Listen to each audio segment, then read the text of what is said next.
Hello and welcome, ladies and gentlemen. These will be my votes for the Game Awards. For all 31 categories, I already started voting, and about 2 votes in, as you can see, I thought to myself, hold on, this will actually make for a good video. I can share some of my thoughts on these games, and I can also go and encourage you guys to vote, because, well, your votes do matter. Quite literally, they're the only thing that matters. So yeah, the Game Awards is this annual, if you haven't heard of it, contest where the top-selling games are pitted against each other and they get an award, or rather the one that wins the most votes for each respective category gets the reward at the end. It's purely prestigious most of the time, but it is a way of I guess, acknowledging and supporting the developers a little bit extra. Rather than just with your cash and just with you playing the game, you get to add a little bit of prestige to their game, I suppose, in this way. So let's start. This is, like I said, an incredibly popular event, and I don't think I need to explain it much more. You can certainly learn about it more on the actual website, thegameawards.com. All you need to vote is just to register and, or not even register, just sign in with your Google account, with your Twitch account, with, anything, and you can vote. You don't even need to have played all the games in the category to vote. I haven't, and I'm still voting, which isn't necessarily fair in my opinion, but everyone else is doing the same, so, at this point, might as well, why not? And the fact that you haven't played the game also speaks volumes, at least to some extent. Anyways, let's begin. So, first is the Game of the Year award, and I'm giving that to Elden Ring. Well, I'm giving that. My vote goes to Elden Ring. I have played God of War Ragnarok, not from start to finish, but I have played a good chunk of it. I finished Stray, and Stray was amazing. Stray was a narrative experience, it was innovative, it was truly phenomenal, but it was pretty short, and it was pretty simplistic. So it's not what I would call Game of the Year. It's a great game, but not Game of the Year. A Plague Tale Requiem I have not played. Horizon Forbidden West I have not played, but I have played the previous Horizon game. And yeah, I really like the previous Horizon game. It had some problems though. I think Elden Ring is a amalgamation of everything From Software and Bandai Namco have learned from all the previous Souls and Souls-alike games in the entire genre, taken all the best parts and put them together. It's not the ideal game, there's ups and downs, and veterans of the Souls franchise will tell you that some of them prefer Dark Souls 1 or Dark Souls 3 to Elden Ring. Fair enough, but from someone from a bit of an outside perspective, this was a phenomenal game, and actually haven't played it that much. I mean, I've played it a good bit, but I'm waiting to upgrade my PC to give it another go and to fully and truly enjoy it in higher definition, higher details, and so on and so forth. So yeah, this was a great game, and it is. I mean, culturally, it's extremely significant as well. I think it's probably literally one of the most played games of all time, especially considering it's a single-player game, mostly. Obviously does have multiplayer, but yeah. This long exposition is only going to be for Game of the Year because it's the main event. For other things, I'm going to be moving a little bit more quickly because there are 31 categories. Best Game Direction, awarded for outstanding creative vision and innovation in game direction and design. I feel like a lot of people give this to... I believe God of War is going to win because of... It's a great narrative, right? It's a great story, but... This is game direction, not game narrative. God of War, I think, has a great narrative, and it took the franchise in a very brave, bold, and interesting direction, fair enough, but in terms of innovation, it has to be Stray. Stray delivered a narrative with very few words. It let you play as a cat, which cannot speak, and yet it emotionally impacted you, and it was a phenomenal story. That's innovation. There's very few games like that, and I feel like it deserves a reward. for being so unique and being so brave, I guess, in that respect. Best narrative. Now this will probably go to God of War. I know the story of God of War. I haven't, like I said, I haven't played it start to finish.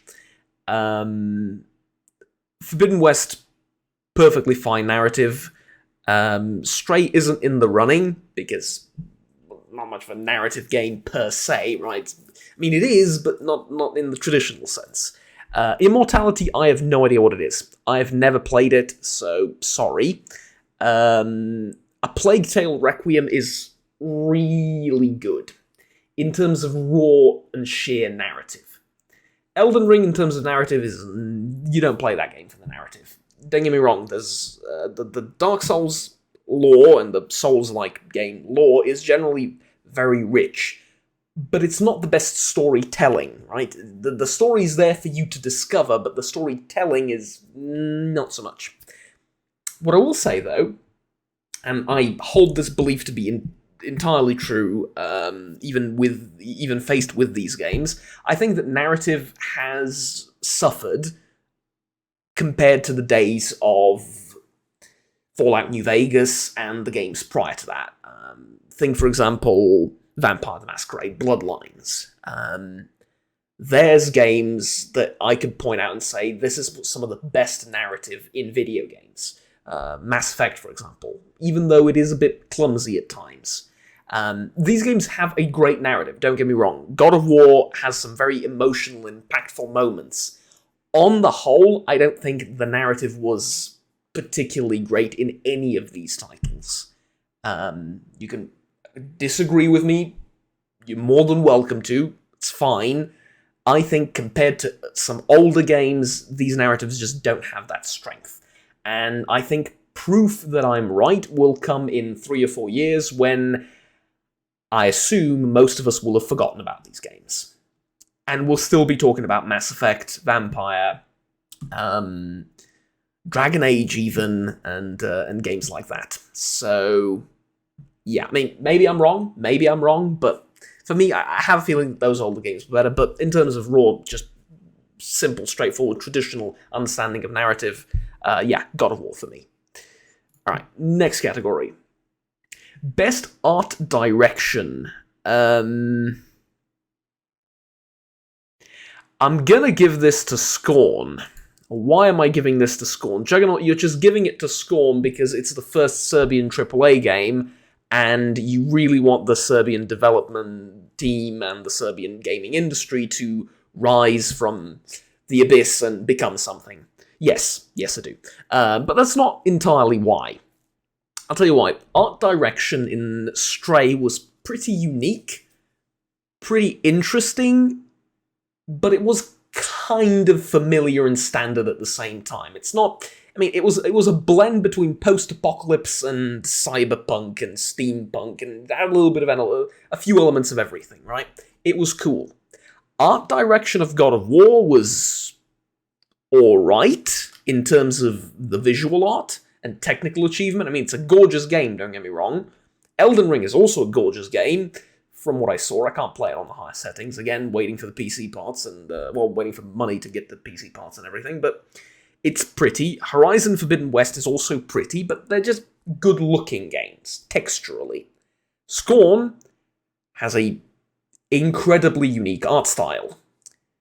In my modest opinion, the most unique out of all of these. Do I think Scorn is going to win? Absolutely not. I think God of War is going to win this, or Elden Ring again. I think these two titles are going to take... If there's 31 categories, they're probably going to take 28 or 29. That's my prediction. Most people have played these games and they're going to vote for these. Not that many people have played Scorn. But I do want to give them an acknowledgement for art, because that's... I mean, look at it. just look at the bloody thumbnail for it. Extremely unique. But here I might not be the most objective critic, because, well, you know, first Serbian AAA game, I have to give them a... I haven't covered them on the channel, might as well do it now, right? Best score and music. I genuinely don't know. I genuinely do not know. Elden Ring, I think, has a great score. I have not heard the score of A Plague Tale Requiem. Metal Hellsinger, I have heard a little bit. It's pretty good. Xenoblade, I have not played. And Ragnarok was... I mean, it was alright, don't get me wrong, but it wasn't, like, the best thing ever.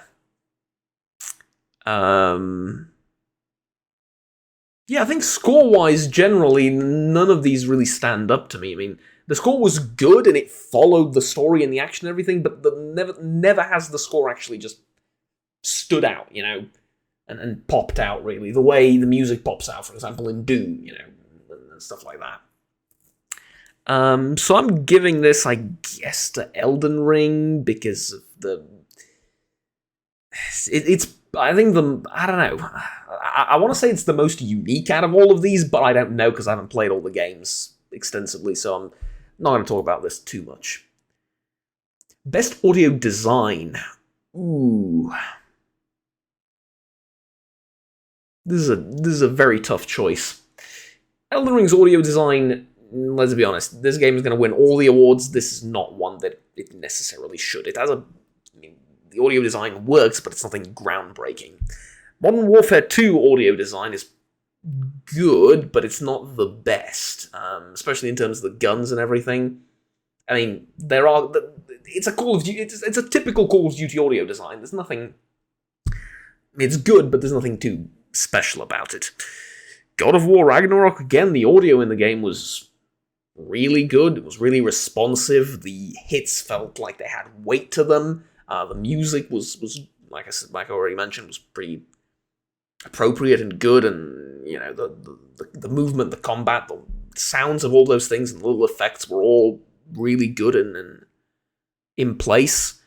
Gran Turismo, I don't know. I haven't played. Forbidden West, again, very little. So I guess I'll give it to God of War for the weightiness of the punches and the hits that you throw. That felt the best, probably. Gran Turismo maybe has the best audio design in terms of the realism of the engines and cars and everything. I haven't played the game, so I don't know. Best performance. Okay.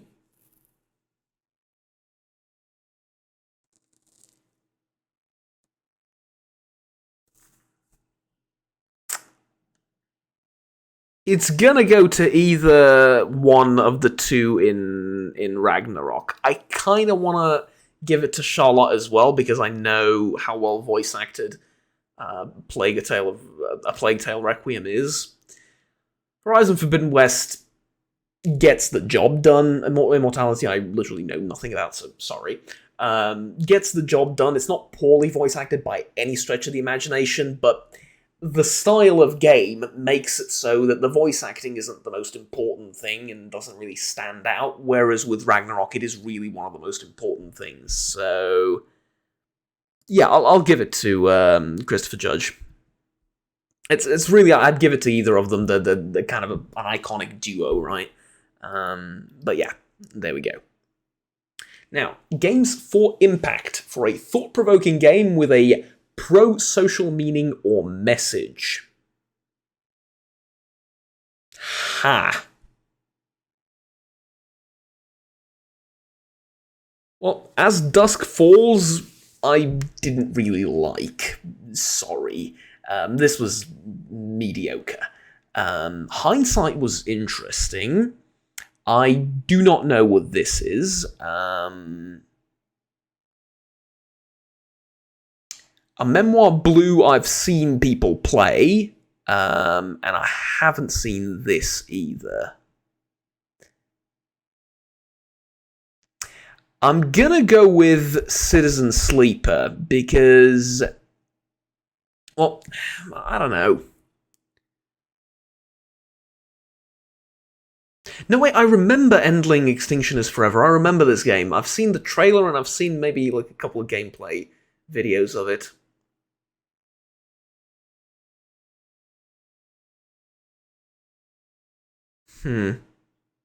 Hindsight, I think, is a little bit more personal, whereas Citizen Sleeper is a little bit more socially engaged.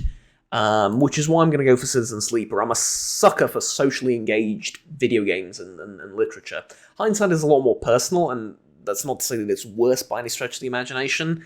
I think this criticizes not criticizes, but its message is, well, I guess, yeah, criticizes too, but the message is sort of more aimed at the general state of the world and society, and I think that's probably a more impactful impact. So it's probably a bit more impactful than personal messages on the whole. Because with a personal message, you can either identify or not with games that are a little bit more socially oriented, I suppose, on a bit of a wider scale than it covers more people, I suppose. Best Ongoing, awarded to a game for outstanding development of ongoing content that evolves the player through experience over time. I am going to give this to Destiny or Fortnite. Genshin Impact I have not played. My girlfriend has played it a little bit and then gave up on it. So I can't really comment on it. Sorry, I just can't vote for that because I know it's uber popular. I also know it plays more like a mobile game than a proper MMORPG, so I don't know much about it. Fortnite has remained fundamentally the same, but has added a whole heap of stuff to the Battle Royale formula, which no other Battle Royale has, in terms of characters, events, modes, and everything. Final Fantasy, I've never played a Final Fantasy game in my life, so I'm not about to start with Final Fantasy XIV, sorry. And yes, I know not all of them are in order and related to one another directly, but not all of them are sequels of one another, but yeah, no. Destiny, I think, has evolved probably the best out of all of this, and has had the most changes to the game, like fundamental changes to the game.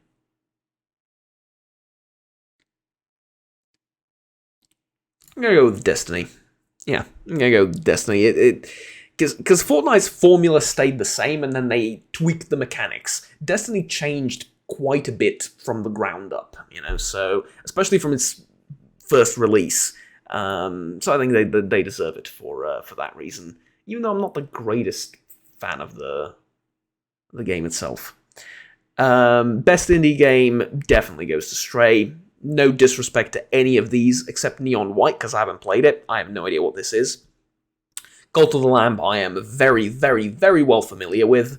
Very, very familiar with. I had an extra word in there. Sifu, I think, S-I-F-U. I've seen a full Let's Play of this, more or less. And it's an interesting game, it's a great game, but for me, Stray just goes above everything else. It's just amazing. Tunic was also really good, but just Stray is just a little bit above all that. Best mobile game.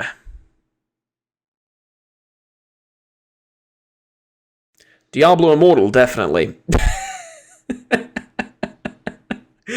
I'll give it to Apex, because, again, Genshin Impact haven't played. Marvel Snap, I know what it's like. One of my friends plays it. Tower Fantasy, I have no idea. I know that Apex Legends Mobile is kind of like Apex Legends, except adapted to the mobile platform with new controls and stuff. So it's most like the game on PC. The other four are, Genshin Impact is pretty much the same on mobile and on PC, more or less. I don't know. This, for me, is just a port of a PC game to mobile. These come with some caveats, so yeah, that's why Apex for me. Best community support. Recognizing a game for outstanding community support, transparency, and responsiveness, inclusive of social media activity, and so on and so forth.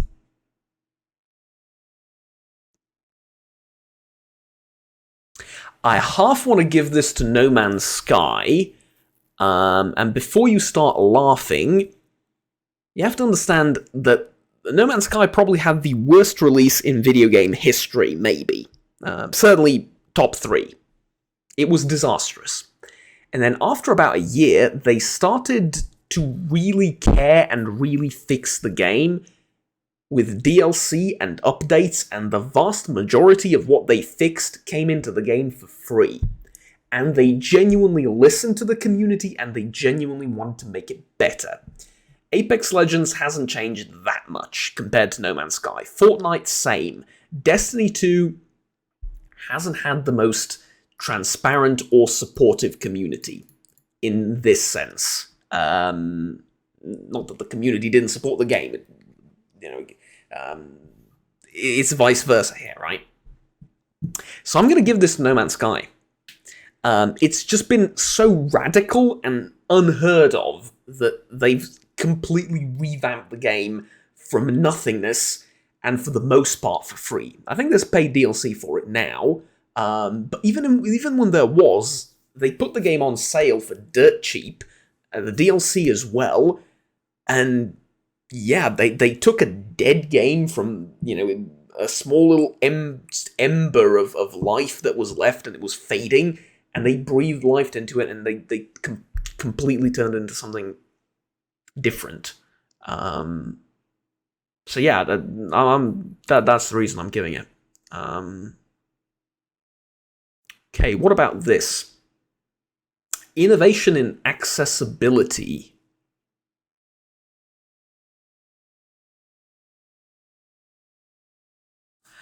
I mean, it's really hard to say.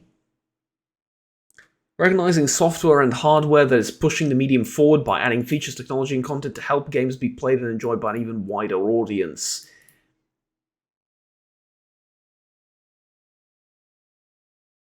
I suppose The Quarry and As Dusk Falls would be games like that, because you don't really play them the same way you play Ragnarok or The Last of Us, and that makes them available to a wider audience, right? Because there's less demand on the player. In Ragnarok, you have to push the buttons, you have to fight the things, you have to participate in combat. Last of Us is pretty much the same. You have to shoot and scoot and stealth your way through segments. These two are a little bit more narrative forward, so I guess one of them. And Return to Monkey Island is also up there, but it's a remake of an older game, so yeah, I'd rather give it to something new. I mean, I guess I'll give it to As Dusk Falls, because The Quarry was worse than this, in my modest opinion. I really didn't like The Quarry. The whole story and everything was... It was supposed to be gripping, and I just didn't care about it, so... That's the reason. Jesus, we're already 23 minutes into the video, and I'm not even halfway done. Jesus. Best VR/AR.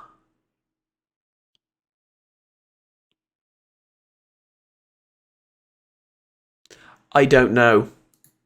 I'm not going to vote on this. Among Us VR Bone... I don't have VR, so it would be really irresponsible for me to vote on any of this, and no, I'm not going to vote on that. I don't have VR, I've never played in anything in VR, I can't say, sorry. Best action game.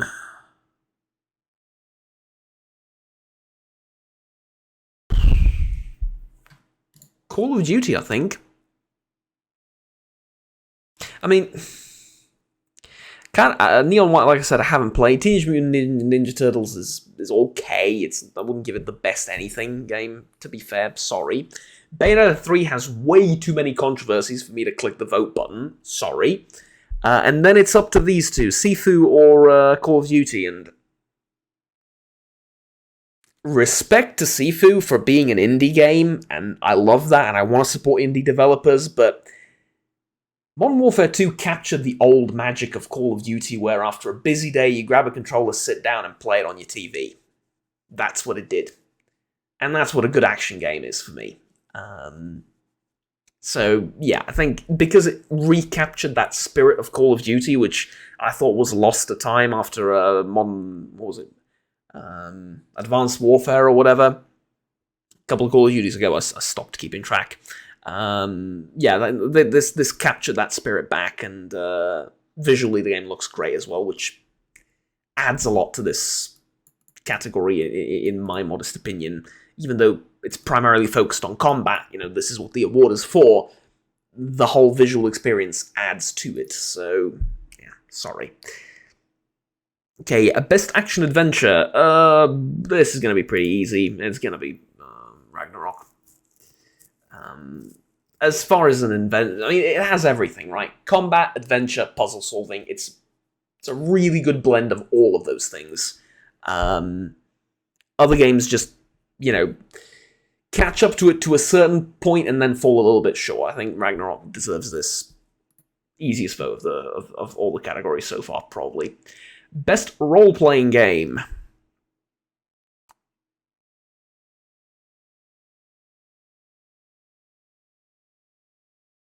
I mean, I haven't played Xenoblade, so I can't say, but hear me out.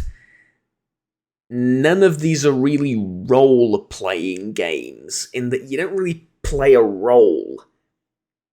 Here's what I mean. In Elden Ring, you pick your class and you customize your character. Don't get me wrong, that's great. It has rich character customization, whole heaps of different weapons, classes, magics, and everything you can dream of, but you play the same role from start to finish.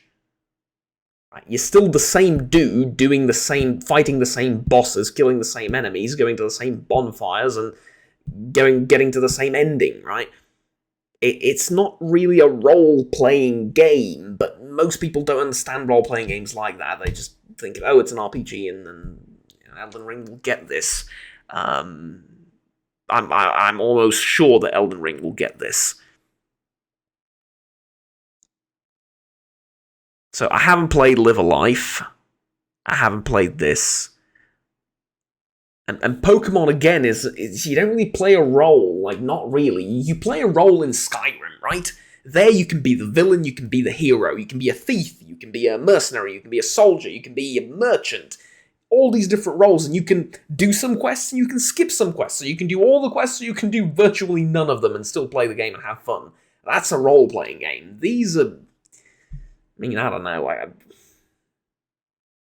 I guess I'll give it to Elden Ring after all. It's going to win this category anyway. It's mostly because I'm not familiar enough with these games, right? Pokemon suffers from pretty much the same problem, and yeah, let's move on with it. Best fighting game. That is definitely going to Multiversus. I'm not a fan of fighting games in general, and I don't really play fighting games. But Multiversus was by far the most fun to watch, which eventually made me try it out a little bit. And I just confirmed for myself that, yeah, I don't really like fighting games. I still don't. But I loved watching it, and it was fun when I tried it. I tried it for just a tiny bit, and, I just thought, this isn't for me. But the concept is phenomenal, the fighting is really well done, and yeah, I just loved it. The other games, Sifu was, again, it's really close, and I hate not voting for it just because it's an indie title, but Multiversus just has it beat, let's be honest. It really does. It has it beat. Best family game. This is an easy one. Oh, well, Actually, not that easy. I was going to just straight up vote for Lego Star Wars, because I played that, and I loved it, and it was awesome, and it was funny, and it was great, but it's not the best family game. It's a great single-player game. The moment you start trying co-op, you realise that it's a little bit problematic, co-op in that game. It's too easy to get lost and to just skip whole heaps of content and stuff just because you two went two separate paths. Most of the time, when you're playing this co-op, you need to walk side by side and do everything together and never split up. Ever. And that's the whole idea of best family for me. I mean, it's not the best co-op game. It's best game appropriate for family play, irrespective of gender or platforms. For me, co-op is a must if you're gonna do a family game, right? But I guess in keeping with the literal definition of the category, I'm gonna give it to Nintendo Sports. Splatoon 3, I have no idea what it is, never played it. Mario, I've seen people play. This I've played myself. I don't have a Nintendo, but I've seen Northernlion play this for about 100 episodes on YouTube or something. I think this has the broadest appeal. For this, you need to be a Star Wars nerd, and you need to really know the films to get most of the references. Doesn't really speak best family to me.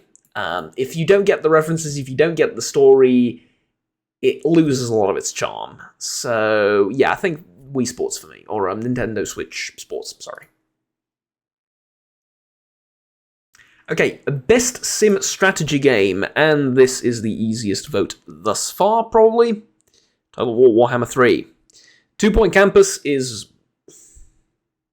come on. Mario, best strategy game. That'll be the day. Dune Spice Wars was a great idea. It's not there yet, though. I can see this becoming amazing, but the game is more like a proof of concept slash trailer slash promise of what a Dune game could be. It's a good Dune game, don't get me wrong. And Victoria 3 is just not for me. I mean, first of all, I didn't like Vicky 2. Victoria's all about economics and management and trade lanes and factories and stuff like that. Not really my thing. You need an economics degree to enjoy that game, right? Not really my thing.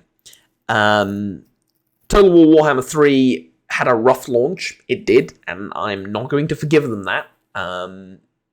It still has problems, but it is being actively fixed, actively developed, and it did bring with it Immortal Empires, finally, and I think that is well worth best strategy. Just the ability to play on a map of that scale with that many races is just worth it, I think, despite its problems. Best sports/racing game.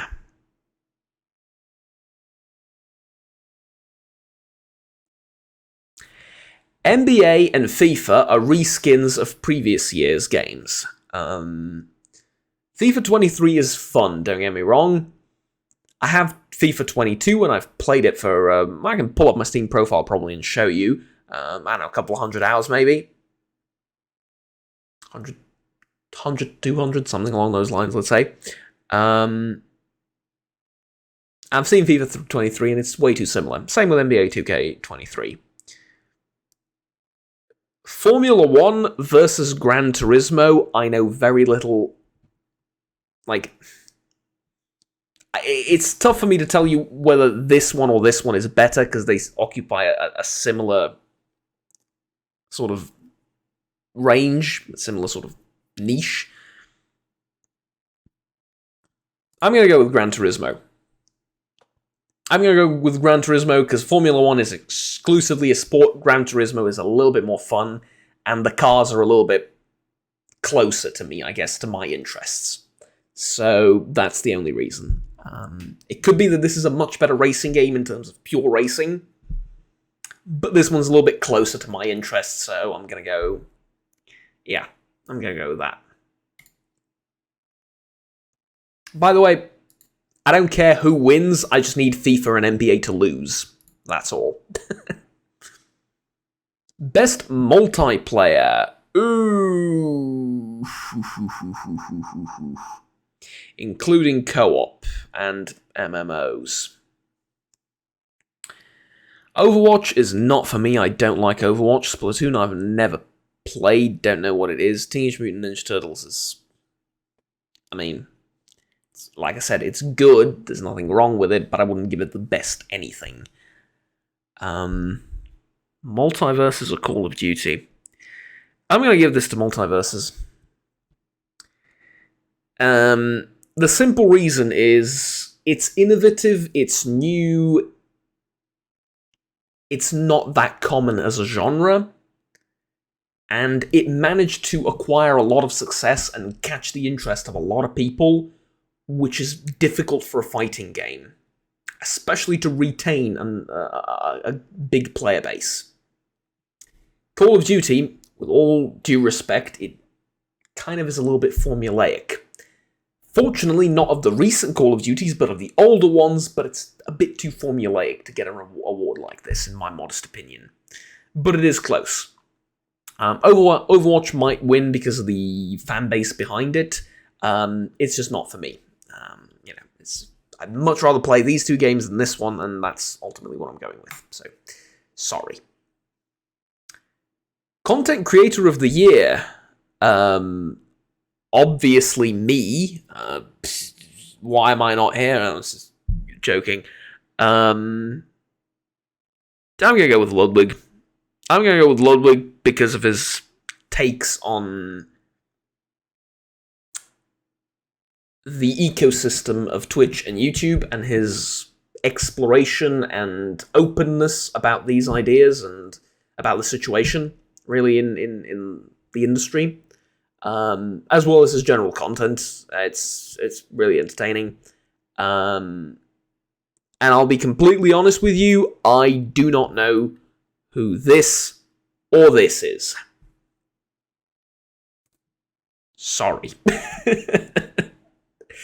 I don't really watch popular YouTube personalities, streamers, etc., etc. I'm not familiar with, dare I say, the vast majority of them. So, yeah. I know Nobru, I know Cutie Cinderella, and Ludwig, both jointly and separately. So there you go. Best debut indie game created by a new studio.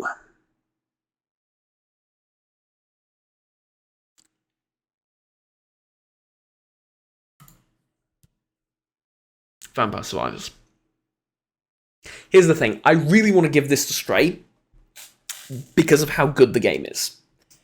But I already voted for Stray in some other categories, and I know that shouldn't matter technically, but for me it kind of does. Stray is most likely going to win something, okay? It's going to win some award, most likely. Vampire Survivors isn't nominated in that many categories, and it is legitimately some of the most fun I've had on my PC in probably the last decade. Unfortunately, the game isn't particularly long. I've 100% of the game, unlocked everything, beat everything, every secret character, everything, in about 50-something hours. That's still a lot of entertainment, but it gets a bit dull after 50-something hours because there's not really that much new. However, it started with a lot less. It started with beating the game in like 6-7 hours or something like that to unlock everything, and then pretty much every week or every other week something new got added. And this trend continues. So, and it's all free. So, yeah, like, it's beyond amazing. Stray is Stray, so I really want to give it to Vampire Survivors because I think it deserves some kind of award from at least one of the 31 categories here. So I'm going to go with that. Best Adaptation. Arcane. Hands down, easily Arcane. It was phenomenal. I've never played League of Legends, and it didn't matter at all. I didn't know who any of the characters were. It quickly... Sorry, stumbling over my words because I'm excited. It quickly, effectively, concisely, and impactfully, if that's a word, conveyed everything that it needed to in just 1 or 2 episodes, and you were on board with everything. Edgerunners was not bad by any stretch of the imagination. The Cuphead show I know people liked a lot. Uncharted wasn't that great. It was a very fun movie, but it wasn't a great adaptation of Uncharted. It was just a regular run-of-the-mill action movie, right, with some Uncharted elements. It's fine, but not the best adaptation of a video game. Sonic 2, I think, is the highest grossing video game-based movie of all time. That's award enough for it. It doesn't need anything else. Was it funny? Yes. Was it entertaining? Yes. Arcane touched my soul. This was just haha fun. Arcane was mwah, chef's kiss, beautiful. Watch it. If you haven't seen Arcane, do that. Absolutely phenomenal. I expected nothing, and I got everything, you know? So yeah, truly fantastic. Most anticipated game. Starfield. Starfield easily, I think. Resident Evil isn't that anticipated because we had Resident Evil Village, we had the one prior to that, we had some remakes of Resident Evil. I don't think it's that anticipated. Hogwarts Legacy, I really can't wait to play. It's a Harry Potter game. It's going to do well, most likely. A lot of us are really curious to see, to see Harry Potter brought into a video game. I actually used to play the old Harry Potter games back in, I don't know, 15 years ago or so, maybe, something along those lines. And I can't remember which one I really got stuck on. I tried looking up some of the footage from those games now, and I even with gameplay footage, I'm not quite sure which one was the one that I played the most. But it was the one where you could play Quidditch, but it wasn't central to the game, and the spellcasting, I think, was a little bit complicated. And it had those moving stairs in the game as well, if that helps you. I've played that game for hours upon hours on end. One of my cousins showed it to me, like I said, I don't know when this was, like ages ago.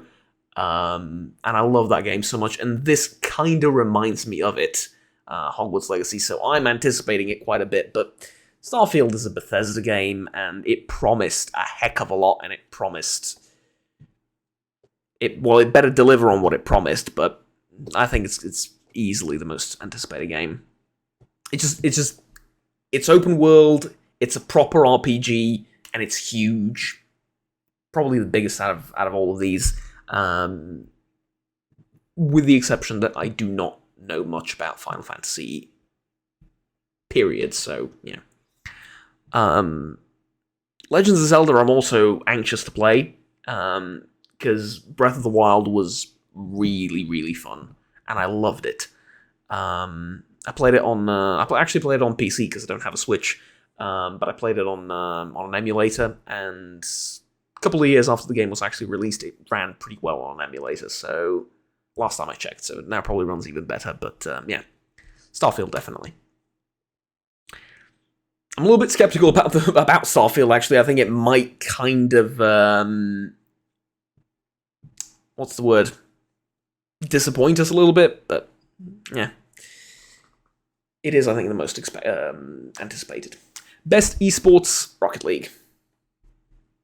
And I'm going to step on a lot of toes here. Rocket League is not the biggest of the esports here. I think Valorant was probably the biggest for a while. League of Legends has been the esports game to which all others must bow and aspire to. For God knows how long. It feels like forever.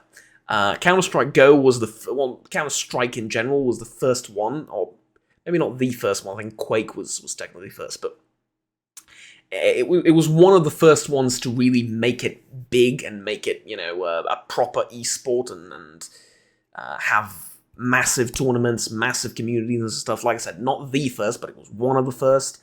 And then Counter-Strike Go obviously came along and just inherited that. Dota is Dota. It's consistently on its path and kind of in contention with League of Legends. That rivalry's been going on forever. But the reason I'm voting for Rocket League is it's the only one.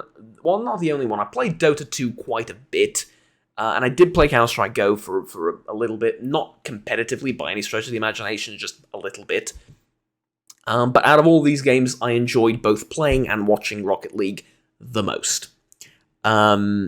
Purely, it's just that's the only reason. I just like watching it more than any of the others nominated, so there you go. And playing it as well, so there you go.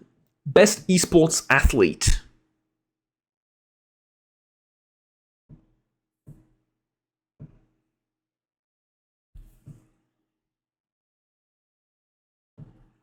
No, I'm not going to vote on this.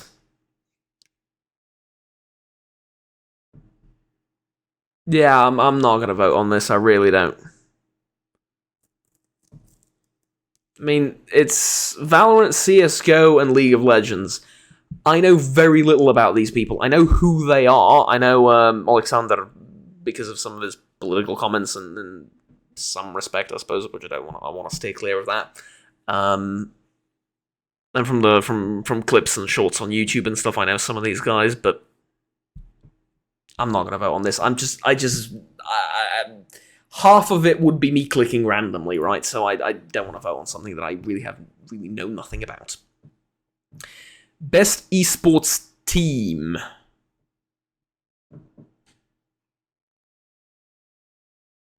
And again, it's for games I really don't love all that much or follow all that much.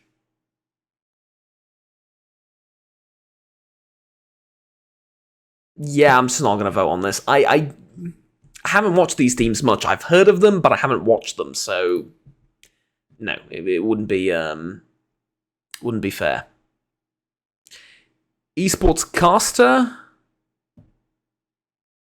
No, esports coach. What is this? The esports coach judged to be the most outstanding for performance and conduct in 2022.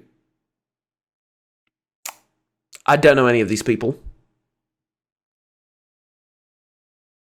I genuinely do not know any of these people. Sorry. So I'm not going to vote. Why would I vote on something like that? It's, no. Best esports event.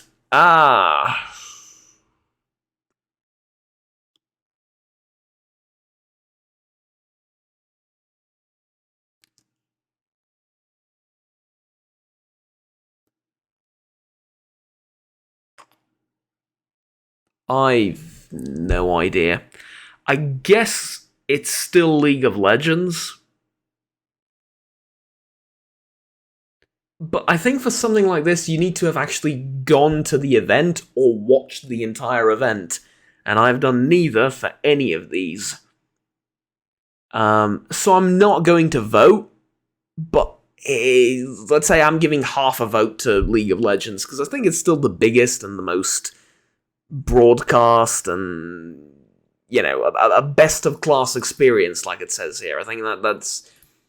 obviously, if you don't like League of Legends, you're not going to care about the esports at all, and if you're into something else, you're going to, if you love Valorant, and that's the only game you play, obviously for you, the Valorant Championship is going to be the big one, the big and the best one, but I think just looking at the event as a whole, I think League of Legends still has the others beat.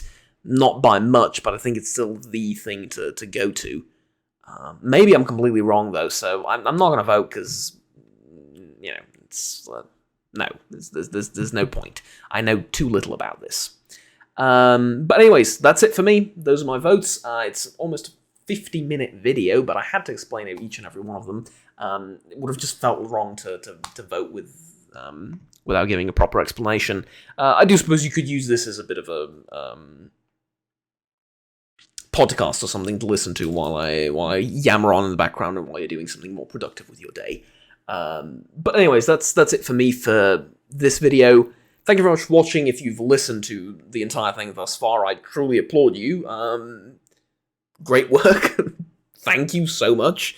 I really appreciate it. And yeah, that's about it. Tell me what you think about some of these votes and about some of these categories, about some of these games, maybe ones I haven't played. And if you want to have a discussion about any of these things down in the comments below, I'm more than happy to respond and talk to you about any of that. So, that's going to be it for me. Thank you again, have fun, take care, and I'll see you in the next video. Bye-bye.